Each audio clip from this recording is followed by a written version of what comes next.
Hey guys, and welcome to the Review Millennial channel.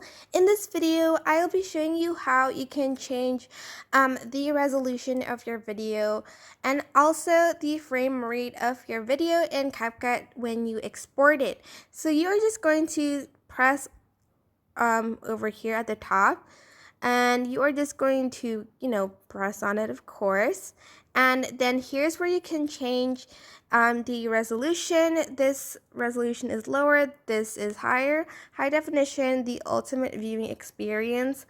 This one is standard definition, the resolution used for most TikTok videos, and this is the normal definition, uses less space, better for sharing. And it'll show the estimated file size over here.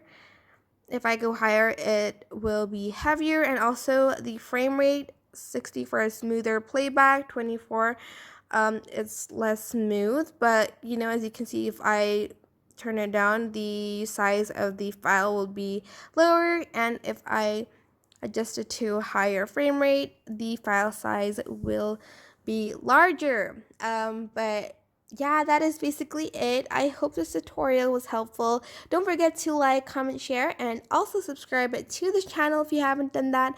If you have any questions, just leave it in the comment section down below, and I will try my best to answer them all. Thank you so much for watching. Bye!